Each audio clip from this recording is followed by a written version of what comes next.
Tentulah sang singa langsung tertawa mendengarkan perkataan tersebut dan bertanya apakah si tikus itu serius akan membunuhnya. Tikus gila dia di dalam hatinya.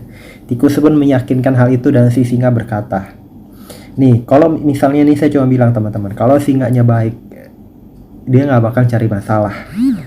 Dia nggak akan cari masalah, dia nggak akan jadi menantang si tikus. Kalau dia baik, walaupun dia berkuasa, dia baik, dia nggak bakal kena masalah ini.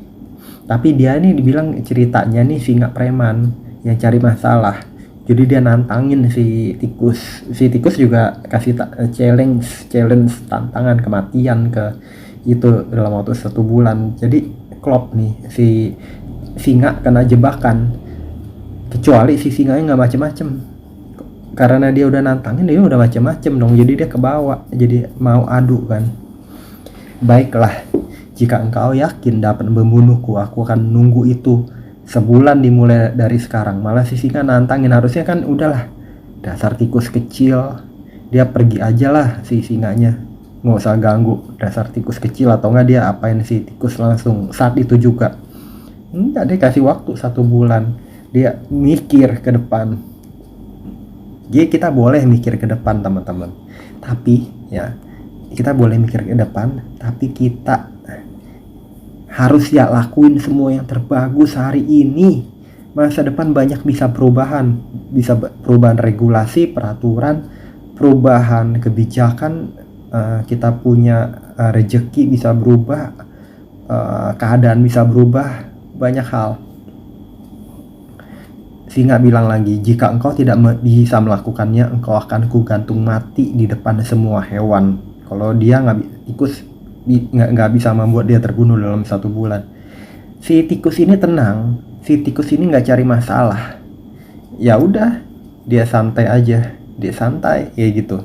Jadi ini tantangan lawan tantangan, tapi bedanya yang satu cari-cari masalah, yang satu tenang, menghadapi dengan ketenangan, tidak memikirkan masa depan, tidak memikirkan hari esok, tapi dia mikirkan semua yang terbaik hari ini saya harus lakukan apa. Dia berbuat baik, dia bisa ngajar banyak orang, otomatis pendukungnya banyak. Dia nggak macem-macem sama si singa, nggak macem-macem. Kita nggak macem-macem sama orang lain, kita nggak mengganggu kedaulatan hidup orang lain. Jadi si singanya yang jadi seperti ini. Karma nih orang kok nggak ini ya, apa dia udah lagi ngumpulin kekuatan untuk apa-apain gua, apa dia udah si tikus ini ada memasukkan sesuatu racun mungkin ke dia, jadi pikirannya macam-macam. Karena dia jahat, karena dia jadi mulai jadi dia berpikir macam-macam ke masa depannya. Ini mendingan dia kerja ini saat ini kayak gitu. Setelah singa itu pergi, awalnya dia sama sekali tak memikirkan ancaman tikus tersebut. Namun pada hari-hari kemudian, dia mengingat ancaman itu dan berpikir tentang apa sebenarnya akan dilakukan tikus untuk dapat membunuhnya. Kenapa si tikus begitu yakin bisa membunuhnya, dan bagaimana jika itu sungguh terjadi? Oh, dia terus mikirin. Apalagi dia tadi ya, dia yang cari masalah nih. Jadi pikirannya banyak macam-macam, dia mau apain si tikus nanti ini itu.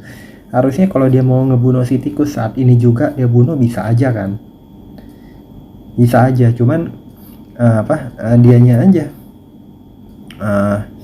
dianya yang memang macam-macam nih ceritanya gitu teman-teman. Memikirkan itu, sang singa pun tertawa sendiri karena membayangkan bagaimana mungkin tikus bisa membunuhnya. Apalagi singa memiliki teman-teman yang akan siap membantu. Namun beberapa hari kemudian pikiran tersebut kembali menghantuinya dan terasa lebih kuat dari sebelumnya. Jangan kita jangan kita stres teman-teman. Stres itu akumulasi. Jadi biar kita gak stres, kita fokus. Yuk hari ini kita lakuin apa, yuk hari ini kita kerjakan apa, yuk hari ini kita berkarya, yuk hari ini kita bekerja dengan sebaik-baiknya, yuk hari ini kita mengusahakan semua yang terbaik buat kehidupan kita. Apapun itu, walaupun belum menghasilkan, kita usahain aja yang paling terbaik hari ini. Besok ada waktunya sendiri. Kalau kita mau langsung ke besok nggak bisa teman-teman. Kalau kita stres mikirin hari esok, kita di perjalanan atau hari ini bisa sakit dan tidak bisa melakukan pekerjaan dengan baik. Waktu terus berjalan dan hampir sebulan, alih-alih datang menemui singa untuk menyatakan menyerah, tikus sang filsuf terus mengumumkan ancamannya itu kepada seluruh penghuni hutan. Jadi dia dengan cara pintar, dia harus mau matiin tuh singa. Tapi dia nggak macem-macem, dia announce saja, karena si singa nantang juga, dia bakal bunuh si tikus nanti. Jadi si tikus ngelawan tapi dengan cara elegan, halus, pinter, bijaksana, caranya lagi tenang kayak gitu ceritanya. Dia nggak macem-macem tapi dia mau, ya daripada dia yang dihabisin, dia mau habisin tuh singa dong. Caranya dia bilang dalam satu bulan bisa aja akhir bulan atau gimana singa mati. Dia terusin ancaman ini kepada seluruh penghuni hutan, sehingga sang singa terus berpikir, kenapa si tikus begitu yakin bisa membunuhnya, dan apakah tikus mempunyai senjata hebat yang mematikan. Siapa sangka ternyata ancaman tikus menimbulkan kegelisahan yang besar bagi sang singa sampai dia kehilangan nafsu makan dan kekurangan semangat melakukan aktivitas lainnya. Tuh teman-teman, efek stres karena memikirkan masa depan. Oh, karena ini gimana ya, ini gimana. Jadi nggak nafsu makan, jadi pikiran kemana-mana, badan jadi lemes, nggak melakukan aktivitas apapun. Mendingan kerjain aktivitas hari ini yang kita bisa, yang kita mau, yang kita dapat lakukan teman-teman. Setiap saat singa yang malang ini hanya memikirkan nasib apa nanti akan dialaminya di akhir hidupnya jika si tikus benar-benar dapat membunuhnya.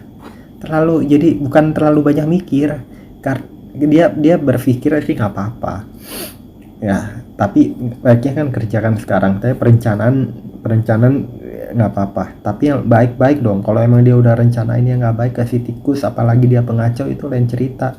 Jadi seperti karma jelek ke dia dong. Akhirnya ancaman tikus benar-benar terjadi. Di suatu pagi, para penghuni hutan menemukan singa mati di kediamannya.